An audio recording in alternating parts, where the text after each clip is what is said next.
ಮನೋವಿಹಾರಿಣಿ.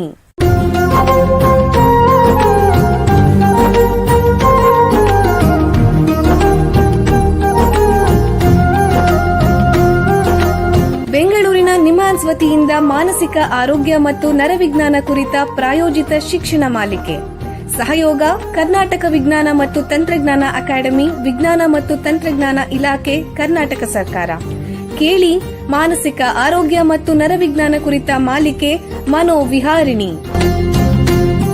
ನಮಸ್ಕಾರ ಶ್ರೋತೃಗಳೇ, ನಿಮಗೆಲ್ಲರಿಗೂ ಮನೋವಿಹಾರಿಣಿ ಶಿಕ್ಷಣ ಮಾಲಿಕೆ ಈ ಸಂಚಿಕೆಗೆ ಆತ್ಮೀಯ ಸ್ವಾಗತ. ಹಿಂದಿನ 3 ಸಂಚಿಕೆಗಳಿಂದ ಮಿದುಳುಗಾಯದ ಬಗ್ಗೆ ಚರ್ಚೆ ಮಾಡ್ತಾ ಬಂದಿದ್ದೀವಿ. ಅದನ್ನೇ ಮುಂದುವರಿಸ್ತಾ ಮಿದುಳುಗಾಯ ಆಗಿರೋ ರೋಗಿಗಳಿಗೆ ಮತ್ತು ಆರೈಕೆದಾರರಿಗೆ ಅತ್ಯವಶ್ಯವಾಗಿರೋ ಮನೋಸಾಮಾಜಿಕ ಬೆಂಬಲದ ಬಗ್ಗೆ ತಿಳ್ಕೊಳ್ಳೋಣ. ಭಾರತಿ 15 ವರ್ಷದ ಹುಡುಗಿ. ಅವಳ ಜೀವನ ತುಂಬ ಕನಸುಗಳು ಮತ್ತು ನಗು. ಒಂದು ಸಂಜೆ ಶಾಲೆಯಿಂದ ಸೈಕಲಲ್ಲಿ ಬರ್ತಿರ್ಬೇಕಾದ್ರೆ ವೇಗವಾಗಿ ಬಂದ ಕಾರು ಅವಳಿಗೆ ಡಿಕ್ಕಿ ಹೊಡಿತು. ಅವಳು ಪ್ರಜ್ಞೆ ತಪ್ಪಿ ರಸ್ತೆ ಮೇಲೆ ಬಿದ್ದೋದ್ಲು. ತಲೆಯಿಂದ ರಕ್ತಸ್ರಾವ ಆಯಿತು. ಸುತ್ತಲಿನ ಜನ ಅವಳನ್ನು ಆಸ್ಪತ್ರೆಗೆ ಕರೆದೊಯ್ದರು. ಅವರ ತಂದೆ ತಾಯಿಗೆ ವಿಷಯ ಗೊತ್ತಾಗಿ ಆಸ್ಪತ್ರೆಗೆ ಓಡಿದ್ರು. ಭಾರತಿ ತಲೆಗೆ ತೀವ್ರ ಪೆಟ್ಟಾಗಿದ್ದು ಐಸಿಯುಗೆ ಅಡ್ಮಿಟ್ ಮಾಡಿದ್ದಾರೆ ಎಂದ ಕೂಡಲೇ ಗಾಬರಿಯಿಂದ ಕುಸಿದುಬಿಟ್ರು. ಆಸ್ಪತ್ರೆ ಕಾರಿಡಾರ್ಗಳು, ಐಸಿಯು ಯಂತ್ರಗಳ ಶಬ್ದದ ನಡುವೆ ತಾಯಿಯ ಅಳುವಿನ ಶಬ್ದ ಬೆರೆತೋಯ್ತು. ಬಹಳ ಧೈರ್ಯಶಾಲಿಯಾಗಿದ್ದ ಭಾರತಿ ತಂದೆ ಕೂಡ ಏನ್ ಮಾಡಬೇಕು ಅಂತ ಗೊತ್ತಾಗಲಿಲ್ಲ. ಮಗಳು ಹೇಗಿದ್ದಾಳೋ, ಬದುಕ್ತಾಳೋ ಅನ್ನೋ ಚಿಂತೆಯಲ್ಲಿ ಐಸಿಯು ಹೊರಗಡೆ ಬೆಂಚಿನ ಮೇಲೆ ನೆಲಾನೇ ದಿಟ್ಟಿಸ್ತಾ ಕೂತಿದ್ರು. ಇಬ್ಬರ ಮನಸ್ಸಲ್ಲೂ ಅಪರಾಧಿ ಭಾವನೆ, ಭಯ ಮತ್ತು ಅಸಹಾಯಕತೆ ಎಲ್ಲ ಭಾವನೆಗಳು ಒಟ್ಟಿಗೆ ಉಕ್ಕಿದವು.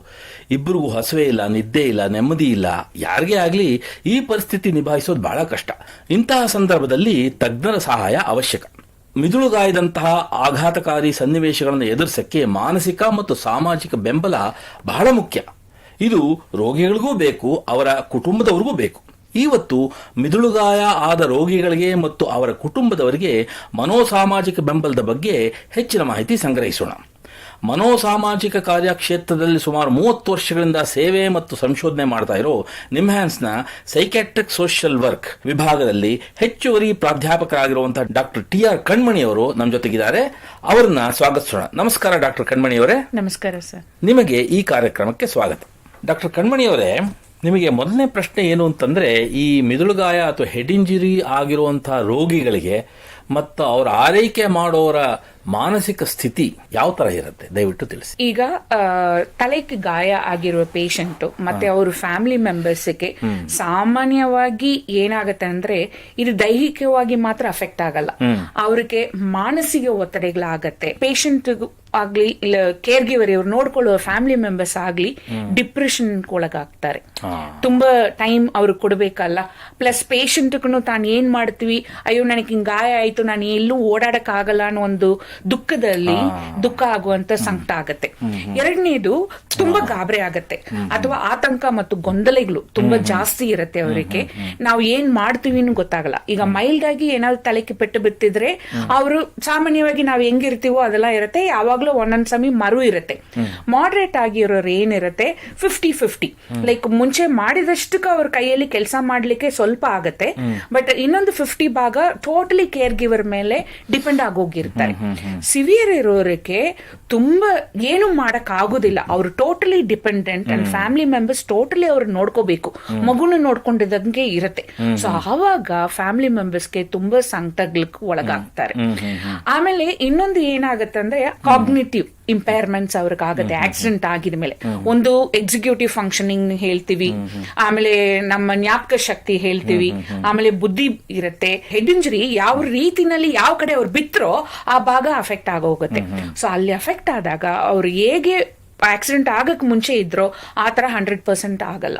ಸೊ ಫ್ಯಾಮಿಲಿ ಮೆಂಬರ್ಸ್ ಇರ್ಲೇಬೇಕಾಗತ್ತೆ. ಸೊ ಇಷ್ಟೆಲ್ಲ ಪರಿಣಾಮ ಬಂದು ಬೀಳುವಂತ ಸಾಧ್ಯತೆ ಜಾಸ್ತಿ ಇರುತ್ತೆ. ಇಂತಹ ಸಂದರ್ಭದಲ್ಲಿ ಅವ್ರಿಗೆ ಯಾವ ರೀತಿ ಬೆಂಬಲ ಸಪೋರ್ಟ್ ಕೊಡಬಹುದು? ನಾವು 4 ರೀತಿಯಾಗಿ ಈ ತೊಂದರೆಗಳನ್ನ ನೋಡ್ತೀವಿ. ಒಂದು ಕೌನ್ಸಿಲಿಂಗ್ ಅಂದ್ರೆ ಏನ್ ಮಾಡ್ತೀವಿ, ಫಸ್ಟ್ ಪೇಷಂಟ್ ಫ್ಯಾಮಿಲಿ ಮೆಂಬರ್ಸ್ ಬಂದಾಗ ಅವ್ರು ಯಾರ ಹತ್ರನು ಹೇಳ್ಕೊಳ್ಳೋ ಅಷ್ಟಕ್ಕೆ ಅಥವಾ ಅವ್ರ ತೊಂದ್ರೆನ ಕೇಳಿಸ್ಕೊಳ್ಳೋ ಅಷ್ಟಕ್ಕೆ ಅವ್ರ ಫ್ರೆಂಡ್ಸ್ ಆಗ್ಲಿ ಅಥವಾ ಅವ್ರ ರಿಲೇಟಿವ್ಸ್ ಆಗ್ಲಿ ಅವ್ರಿಗೆ ಅರ್ಥ ಆಗೋದಿಲ್ಲ. ಬಟ್ ನಾವು ಏನ್ ಮಾಡ್ತೀವಿ, ಪ್ರೊಫೆಷನಲಿ ಇದರಲ್ಲಿ ಓದಿ ಇರ್ತೀವಿ, ಇದರಲ್ಲಿ ತುಂಬಾ ವರ್ಷದಿನಲ್ಲಿಂದ ಕೆಲಸ ಮಾಡೋದ್ನಲ್ಲಿಂದು ಪೇಷಂಟ್ ಬಂದಿದ ಕೂಡಲೇ ಪೇಷಂಟ್ ಕರಿತೀವಿ, ಕೇರ್ ಗಿವರ್ನು ನಾವು ಪೇಷಂಟ್ ಅನ್ನೇ ಕರೆಯೋದು. ಸೊ ಅವ್ರು ಬಂದಿದ ಕೂಡಲೇ ಅವ್ರ ಮನಸ್ಸಲ್ಲಿ ಏನಿದೆಯೋ ಅಷ್ಟು ಅವ್ರು ಮಾತಾಡ್ಲಿ ಬಿಟ್ಬಿಡ್ತೀವಿ. ಸೊ ಅದಕ್ಕೆ ನಾವು ವೆಂಟಿಲೇಷನ್ ಒಂದು ಪದ ಯೂಸ್ ಮಾಡ್ತೀವಿ. ಸೊ ಅವ್ರೆಲ್ಲ ಹೇಳಿದ ಮೇಲೆ ಅವ್ರು ಹೇಳಿದ್ನಲ್ಲಿ ಮುಖ್ಯವಾದ ತೊಂದರೆ ಏನಿದೆ ಗುರ್ತಿಡಿದು ಅದಕ್ಕೆ ನಾವು ಕೌನ್ಸಿಲಿಂಗ್ ಕೊಡ್ತೀವಿ. ಸೊ ಇದು ಒಂದು. ಎರಡನೇದು ಏನ್ ಮಾಡ್ತೀವಿ, ಸಪೋರ್ಟ್ ಗ್ರೂಪ್ ಕರಿತೀವಿ. ಈ ಸಪೋರ್ಟ್ ಗ್ರೂಪ್ ಅಂದ್ರೆ ಏನು ಅಂದ್ರೆ, ಈಗ ಇದೇ ತರ ತೊಂದರೆ ಇರುವ ಪೇಷಂಟ್ ಮತ್ತು ಅವರು ಒಂದು ಕೇರ್ ಗಿವರ್ ಯಾರು ಮುಖ್ಯವಾಗಿ ಅವ್ರ ಜೊತೆನೆ ಇರ್ತಾರೋ ಅವರು ಬರ್ತಾರೆ. ಸೊ ಒಂದು ಗುಂಪಲ್ಲಿ 8 to 15 ಜನ ಇರ್ತಾರೆ ಒಂದು ಗುಂಪಲ್ಲಿ. ಸೊ ಈ ಗುಂಪಲ್ಲಿ ಒಬ್ಬೊಬ್ಬರು ಅವ್ರು ಏನೇನು ಪ್ರಾಬ್ಲಮ್ ಅನುಭವಿಸ್ತಾ ಇದ್ದಾರೆ, ಆಮೇಲೆ ಕೆಲವರು ಹೇಗೆ ಅದು ಪ್ರಾಬ್ಲಮ್ ನಲ್ಲಿಂದ ಹೊರಗೆ ಬಂದ್ರು ಕೂಡ ಅವ್ರು ಹೇಳ್ತಾರೆ. ಸೊ ಅವಾಗ ಏನಾಗತ್ತೆ, ಯಾರು ತುಂಬಾ ಸಂಕಟದಲ್ಲಿ ಇದ್ದಾರೋ ಇಲ್ಲ ಹೊಸಬ್ರು ಅಂದ್ರೆ ಆಕ್ಸಿಡೆಂಟ್ ಆಗಿ ಜಸ್ಟ್ 6 months ಆಗಿರತ್ತೆ, ಅವರು 1 year ನಲ್ಲಿ ಆಗಿರ್ತಾರಲ್ಲ, ಅವರು ಕೊಡುವ ಒಂದು ಸಜೆಷನ್ ನಲ್ಲಿ ಇವ್ರಿಗೆ ಅದು ನಾನು ಹಿಂಗ್ ಈ ತರ ನನ್ನ ಪ್ರಾಬ್ಲಮ್ ನಾನು ನೋಡ್ಕೊಂಡ್ರೆ ಈ ತರ ನಾನು ಹೊರಗೆ ಬರ್ಬೋದು ಅನ್ನೋ ಒಂದು ಸಪೋರ್ಟ್ ಅವ್ರಿಗೆ ಸಿಕ್ಕತ್ತೆ. ಸೊ ಆಮೇಲೆ ಮೂರನೇದು ನಾವು ಹೇಳ್ತೀವಿ ಸ್ಟ್ರೆಸ್ ಮ್ಯಾನೇಜ್ಮೆಂಟ್ ಕರಿತೀವಿ. ಸೊ ಅದು ನಾವು ನೋಡ್ತೀವಿ. ಸೊ ಸ್ಟ್ರೆಸ್ ಎಲ್ಲಿ ಆಗಿದೆ, ಆ ಮೇನ್ ಸ್ಟ್ರೆಸ್ ಕಾರಣ ಏನು ಹೇಳಿ, ಅದು ಸುತ್ತಲೂ ಏನ್ ಪ್ರಾಬ್ಲಮ್ ಇದೆ ನೋಡ್ತೀವಿ. ಸೊ ಸುತ್ತಲೂ ಇರುವ ಪ್ರಾಬ್ಲಮ್ ಎಲ್ಲ ಸಾಲ್ವ್ ಮಾಡ್ಕೊಂಡು ಮಧ್ಯ ಪ್ರಾಬ್ಲಮ್ ನ ತಗೊಳ್ತೀವಿ. ಆಯ್ತಾ? ಸೊ ಅವಾಗ ಏನಾಗತ್ತೆ, ಈ ಮಧ್ಯದಲ್ಲಿ ಏನ್ ಪ್ರಾಬ್ಲಮ್ ಇದೇನೆ ಗೊತ್ತಿಲ್ಲದಂಗೆ ಸುತ್ತಲೂ ಇರುವ ಪ್ರಾಬ್ಲಮ್ ನಲ್ಲಿ ಸಿಕ್ಕಾಕೊಂಡಿರ್ತಾರೆ. ಸೊ ಅದನ್ನ ನಾವು ಸ್ಟ್ರೆಸ್ ಮ್ಯಾನೇಜ್ಮೆಂಟ್ ಅಂತ ಕರಿತೀವಿ. ಮತ್ತೆ ಇನ್ನೊಂದು, ಈ ಕಾಯಿಲೆ ಬಗ್ಗೆನೇ ಅವ್ರಿಗೆ ಅರಿವಿರಲ್ಲ. ಹೇಗ ಆಯ್ತು, ನಾನು ಹೇಳಿದೆ ಅಲ್ಲ ಮುಂಚೆನೆ ಬ್ರೈನ್ ರಿಲೇಟೆಡ್ ಹೇಗಾಗುತ್ತೆ.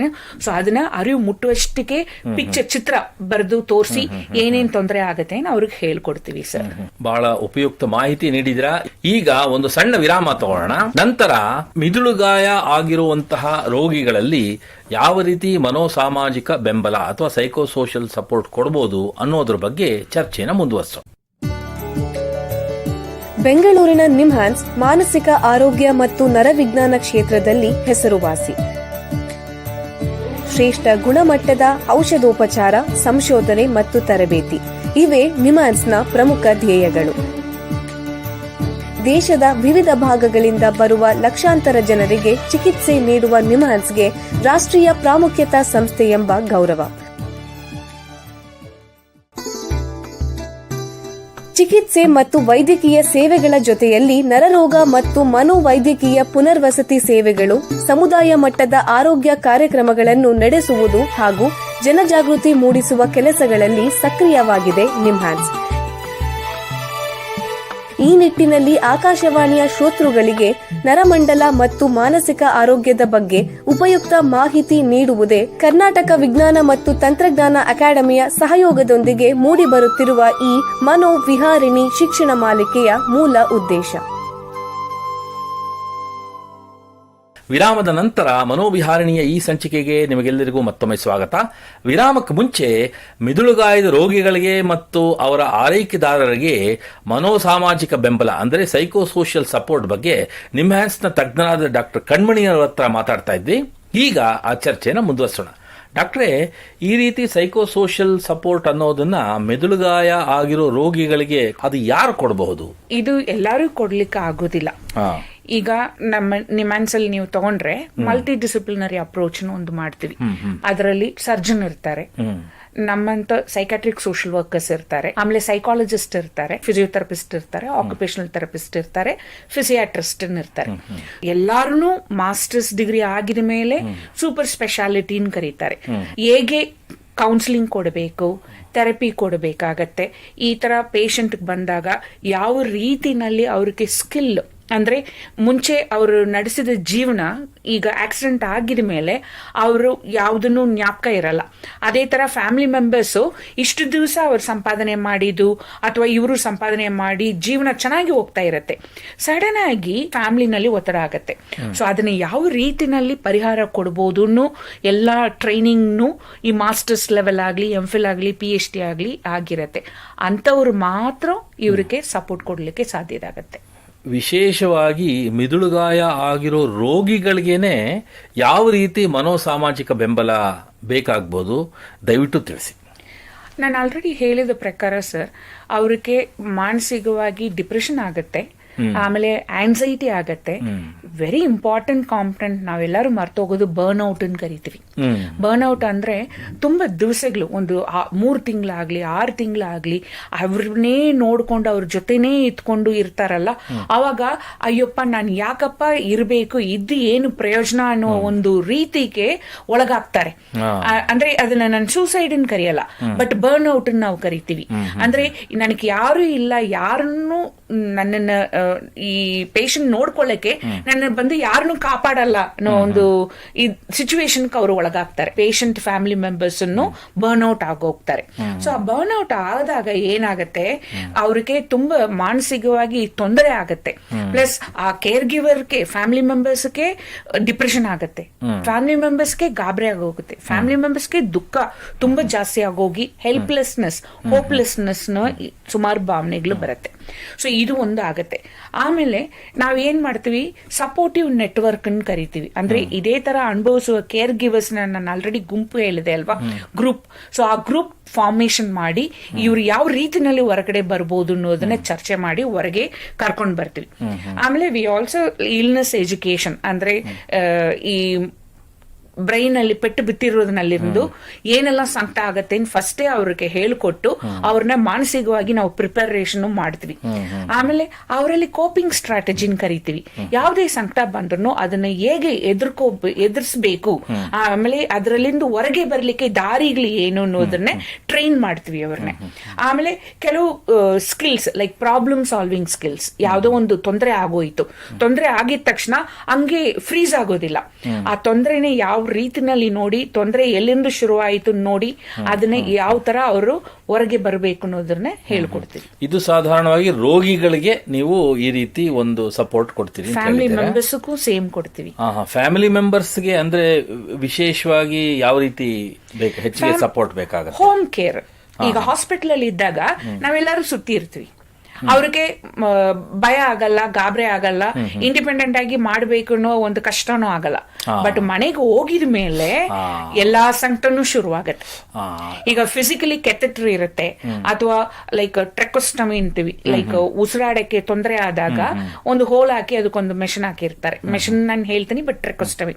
ಸೊ ಅವಾಗ ಅದನ್ನ ಹೊರಗೆ ಒಳಗಡೆ ಇದೆಲ್ಲ ಕಫಗಳನ್ನ ಕಟ್ಕೊಂಡಿರುತ್ತೆ, ಅದೆಲ್ಲ ಹೊರಗಡೆ ಬರ್ಲಿಕ್ಕೆ ಅವ್ರನ್ನ ಟ್ರೈನ್ ಮಾಡ್ಬೇಕು. ನರ್ಸಿಂಗ್ ಸ್ಟಾಫ್ ಟ್ರೈನ್ ಮಾಡಿ ಕಳಿಸ್ಕೊಡ್ತಾರೆ. ಸೊ ಅವಾಗ ಮಾಡುವಾಗ ಕೆಲವರಿಗೆ ಗಾಬರಿ ಆಗೋಗುತ್ತೆ, ಸಂಕಟಗಳಾಗತ್ತೆ. ಆಮೇಲೆ ಮನೆಗೆ ಹೋಗಿದ ಮೇಲೆ ಸಡನ್ ಆಗಿ ಏನೋ ಒಂದು ಪ್ರಜ್ಞೆ ತಪ್ಪಿ ಬಿತ್ತೋದ್ರು, ಅಥವಾ ಮೆಡಿಸಿನ್ ತಗೊಂಡಾಗ ಬೇರೆ ಏನೋ ರಿಯಾಕ್ಷನ್ ಆಗತ್ತೆ. ಅವಾಗ ಆ ಸಂದರ್ಭದನ್ನ ಹೇಗೆ ಎದುರಿಸಬೇಕು, ಅಂಡ್ ಇಮಿಡಿಯೇಟ್ ಆಗಿ ಹಾಸ್ಪಿಟಲ್ ಕರ್ಕೊಂಡ್ ಬರ್ಬೇಕು. ಹಾಸ್ಪಿಟಲ್ ಅಲ್ಲಿ ಅವ್ರ ಡಾಕ್ಟರ್ OPD ಇಲ್ಲ ಅಂದ್ರೆ ಕ್ಯಾಶುಯಾಲಿಟಿ ಕರ್ಕೊಂಡ್ ಬರ್ಬೇಕು. ಸೊ ಈ ತರಬೇತಿ ಎಲ್ಲ ನಾವು ಆಲ್ರೆಡಿ ಕೌನ್ಸಿಲಿಂಗ್ ಮುಖಾಂತರವಾಗಿ ಅವ್ರಿಗೆ ಹೇಳಿಕೊಟ್ಟಿರ್ತೀವಿ. ಸೊ ಬೇಸಿಕಲಿ ಮನೆಗೆ ಹೋಗಿದ ಮೇಲೆ ಯಾವ ರೀತಿನಲ್ಲಿ ಪೇಷಂಟ್ ನೋಡ್ಕೋಬೇಕು ಅನ್ನೋದನ್ನ ಕೇರ್ ಗಿವರ್ಗೆ ಮುಖ್ಯವಾಗಿ ಹೇಳ್ಕೊಡ್ತೀವಿ. ಆಮೇಲೆ ಬಿಹೇವಿಯರಲ್ ತೊಂದರೆ ಏನಾದ್ರು ಆದ್ರೆ, ಕೋಪ ಎಲ್ಲ ಹೇಳಿದ್ನಿ ಆಲ್ರೆಡಿ. ಸೊ ಅದರಲ್ಲಿ ತೊಂದರೆ ಆದಾಗ ಯಾವ ರೀತಿನಲ್ಲಿ ಅವರು ಅದನ್ನ ನೋಡ್ಕೋಬಹುದು ಅನ್ನೋದನ್ನ ಹೇಳ್ಕೊಟ್ಟಿರ್ತೀವಿ. ಹಂಗಾಗ್ಲಿಲ್ವಾ ಇಮಿಡಿಯೇಟ್ ಆಗಿ ನಮ್ಮನ್ನೇ ಯಾವಾಗ ಬಂದು ಭೇಟಿ ಆಗ್ಬೋದು. ಕ್ಯಾಶುಯಾಲಿಟಿ ಹೇಳಿದೀನಿ. ಸಮ್ ಟೈಮ್ಸ್ ಪೇಷಂಟ್ ಫ್ಯಾಮಿಲಿ ಮೆಂಬರ್ಸ್ಗೆ ಅವಶ್ಯಕತೆ ಆದ್ರೆ CUG ಇದೆ ನಮ್ಮಲ್ಲಿ ನಂಬರ್, ಅದಕ್ಕೆ ಕೊಟ್ಟು ಅಥವಾ ಟೆಕ್ಸ್ಟ್ ಮಾಡಿ ಹೇಳಿರ್ತೀವಿ. ಟೆಕ್ಸ್ಟ್ ಮಾಡಿದಾಗ ನಾವು ಅದನ್ನ ಮಾರನೇ ದಿವಸನೋ ಇಲ್ಲ ಇಮಿಡಿಯೇಟ್ ಕ್ರೈಸಿಸ್ ಕರಿತೀವಿ. ಆತರ ಕ್ರೈಸಿಸ್ ಇದ್ರೆ ಇಮಿಡಿಯೇಟ್ ಆಗಿ ಹಾಸ್ಪಿಟಲ್ ಕರ್ಕೊಂಡು ಬನ್ನಿ ಹೇಳ್ತೀವಿ. ಬಹಳ ಉಪಯುಕ್ತ ಮಾಹಿತಿ ನೀಡಿದಿರಾ. ನೋಡಿ, ನಿಮ್ ಜೊತೆ ಮಾತಾಡ್ತಾ ಕಾಲ ಕಳೆದಿದ್ದೇ ಗೊತ್ತಾಗ್ಲಿಲ್ಲ. ಇಲ್ಲಿಗೆ ಈ ಸಂಚಿಕೆ ಮುಗಿಸುವಂತ ಸಮಯ ಆಗ್ತಾ ಇದೆ.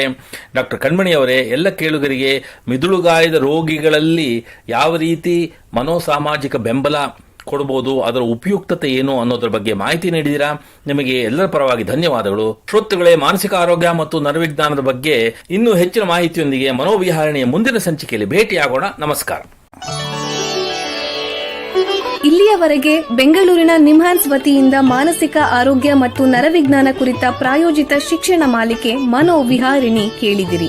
ಸಹಯೋಗ ಕರ್ನಾಟಕ ವಿಜ್ಞಾನ ಮತ್ತು ತಂತ್ರಜ್ಞಾನ ಅಕಾಡೆಮಿ, ವಿಜ್ಞಾನ ಮತ್ತು ತಂತ್ರಜ್ಞಾನ ಇಲಾಖೆ, ಕರ್ನಾಟಕ ಸರ್ಕಾರ. ನೆರವು ಮಾನಸಿಕ ಆರೋಗ್ಯ ಶಿಕ್ಷಣ ವಿಭಾಗ, ನಿಮ್ಹಾನ್ಸ್ ಹಾಗೂ ನಿವೇದಿತಾ BS, ನಿಮ್ಹಾನ್ಸ್.